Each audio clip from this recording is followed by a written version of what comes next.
Dozens of inspectors swarmed the streets of New York City in the wake of Hurricane Sandy, filling out piles of paperwork as they assessed the damage. Over 80,000 buildings were inspected, but city officials realized the process could have been completed more efficiently. So, in late 2016, the Department of Buildings began using technology that allowed inspectors to file reports from the field using a smartphone or tablet. The technology was used in a disaster zone for the first time a few months ago, in Puerto Rico. The Department of Buildings sent a 14-member team to inspect damage to homes and government buildings after Hurricane Maria slammed into the island in September.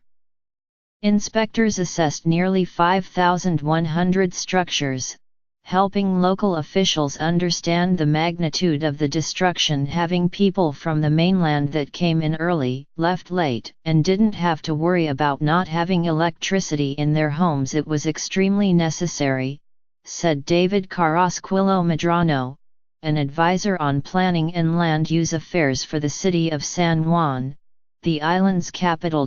New York City Buildings Department officials said they mapped the damage and streamed the results in near real time to officials. During other storm events you could wait several days before you have a sort of common operating picture of what is going on, Aidan Malamo, the building department's director of quantitative and special analytics, said.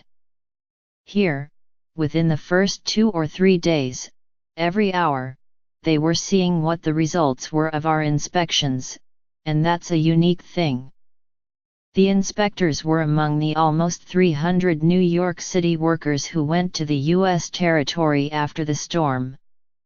Personnel from 17 city agencies have supported emergency management operations, sorting donations, and cleaning up debris, according to Nancy Silvestri, the press secretary for the city's Department of Emergency Management. New York City was one of a handful of local governments that sent workers to the island.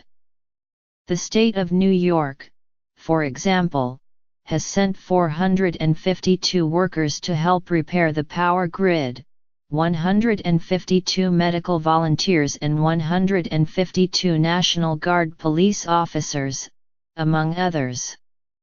Florida deployed 500 law enforcement officers and has coordinated more than 2,500 flights carrying over 15,000 tons of cargo and more than 12,000 people. City inspectors said they also brought water, food, and diapers to distribute to residents in communities left isolated. We were going to areas of San Juan like the barrios in the mountains, Luis Vasquez, a chief inspector, said.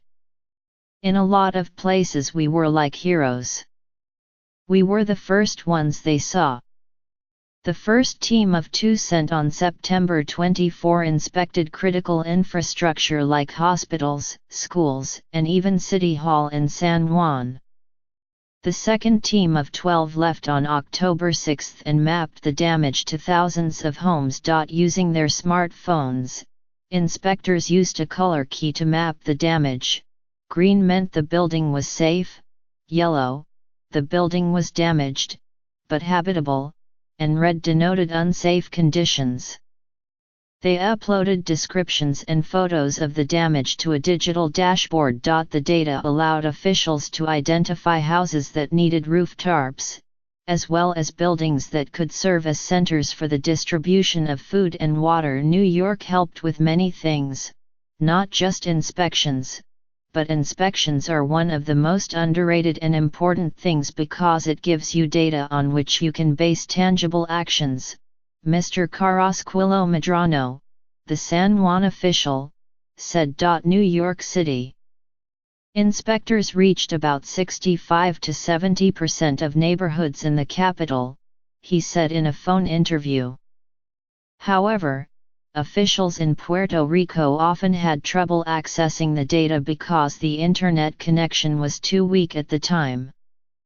But, since mid-October, San Juan officials have added data of their own, he said. Nearly 4 months after the storm, about 40% of the island is still without electricity, and some parts of the island are expected to be without power for another 8 months. Its surreal church is split in half, electricity poles down, houses that flew up mountain, said Edgardo Butler, a New York City inspector who also was born on the island. The Puerto Rico I remember was ripped away.